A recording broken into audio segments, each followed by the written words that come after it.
can you tell us about Malcolm Macarthur and how he ended up murdering two people, Bridie Gargan and Donald Dunn, in 1982? Yeah, the story is as complicated and twisted as a Harlan Coben plot.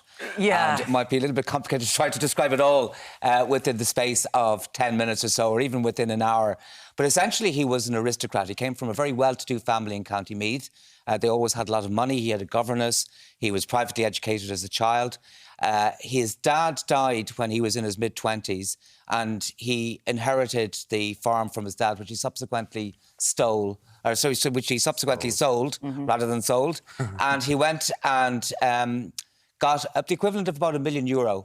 So that allowed him to set himself up as a kind of a man about town, a flaneur, a guy who went to cafes and went to fashionable pubs and hung around Trinity without ever having to work. And he looked like this kind of exotic species. He kind of wore tweeds, wore a dicky bow, wore silk cravats, but he never worked. So that was fine.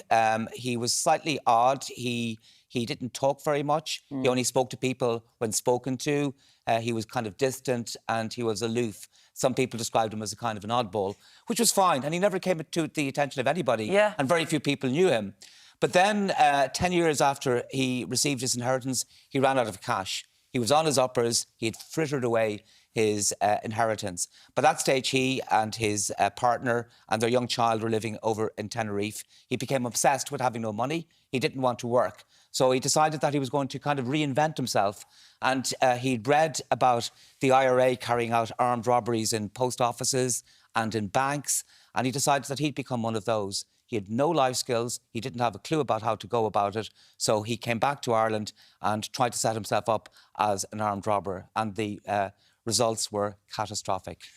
Tell us about how things went, because there was the murder of a young nurse sunbathing in Phoenix Park. And also of a young farmer from County Offaly. So his modus operandi was he decided that he needed to get a car and he needed to get a gun. And nothing would stop him in his quest to get them. So to get a car, he went to the Phoenix Park and looked for what he described as easy prey.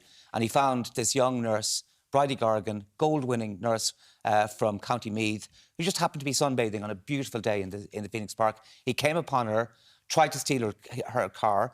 I don't know why he didn't steal the car and just drove away, but he insisted that she went into the car as well. She panicked, and then he just assaulted her in the most brutal fashion and bludgeoned her to within an inch of her life, and she died several days later. And then he made his escape. It was a very strange escape as well, because in his panic he got caught at one of the exits to the Phoenix Park, and this ambulance happened to come along. And one of those strange coincidences, it saw the St. James's Hospital sticker.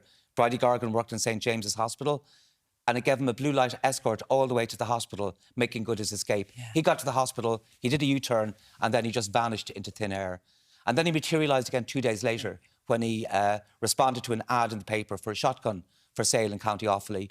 He got a bus down to Offaly, to Eden Derry, stayed the night there, met the young farmer who was selling the gun. The young farmer took him out to the bog to show him the gun, and Malcolm Macarthur turned and just shot him at point, but it was just awful, at point-blank range. Even thinking about it now, it's 40 years later, it's such a tragedy. A young man called Donald Dunn stole his car, went into Dublin and again disappeared. So all of this is happening. At this stage, the guards are starting to connect the dots, because as much as violence has increased in Ireland, but in 40 years ago, this was unprecedented. And next thing, to jump forward a bit in the story, because there is more to this, he's found in the flat, the apartment of the Attorney General, Patrick Connolly. Charles Haughey's Attorney General. So how was that? That was a very clever segue, Muireann. You used unprecedented, one of the GUBU words in your segue to that. Yes, it was GUBU, and it's grotesque, unprecedented, bizarre and unbelievable. I might have got the two U's wrong there, but everyone always does that. That was the essential kind of GUBU element. So he through his wife, was a friend of the Attorney General's and had been for some years. So when he started getting really broke in Dublin, he'd been staying in a guest house. He decided that he needed some place to stay.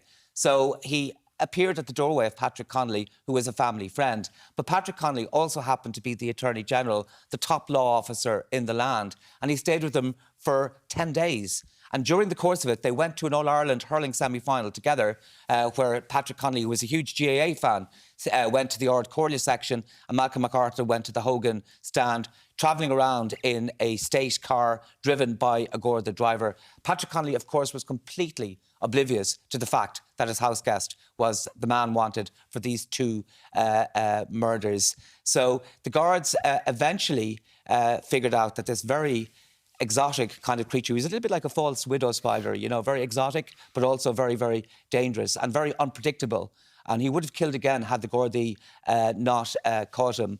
But they focused in, they discovered that he had a connection with Patrick Connolly, and they began to stake out the apartment that Patrick Connolly lived in Pilot View, and they eventually caught him on the 13th of August, which was a Friday night.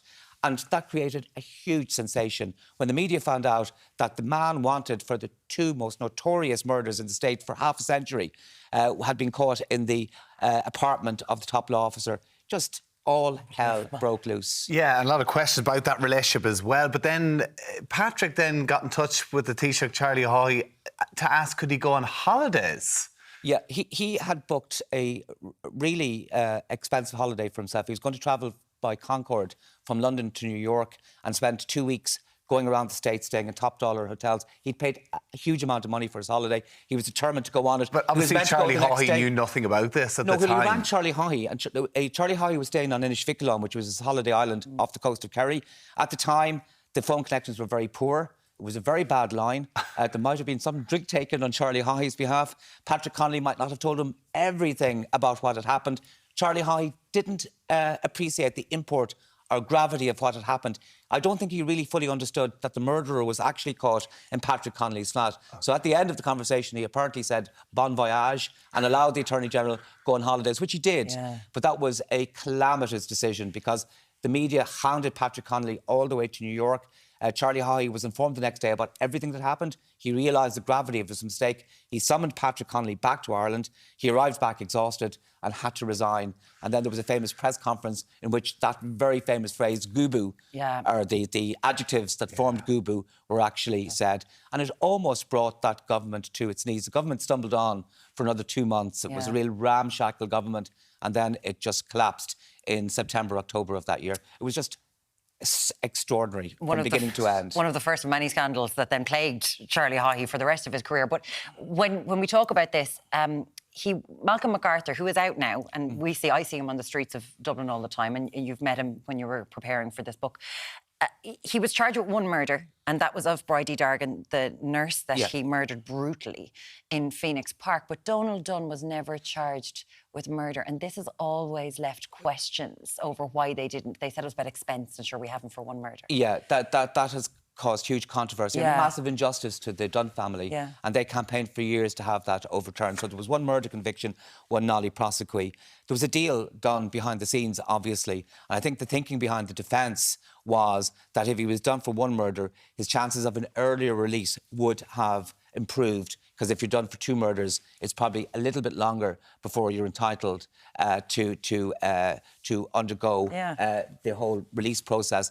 But that kind of rebounded on them because that in itself created more controversy and the case remained notorious. So instead of being released after 10 years, Malcolm MacArthur actually became one of Ireland's longest-serving prisoners and wasn't released until 30 years after his incarceration. Really, it's a fascinating story. Grotesque, unbelievable, bizarre and unprecedented. One of the most famous words in Irish phraseology. It is The Murderer and the Taoiseach also. It's a companion to your brilliant podcast. Oh, thank you, Maureen. GUBU with the Irish Times, which I loved. Harry McGee, huge congratulations. Thank you. Thank you so much. Great to have you with us.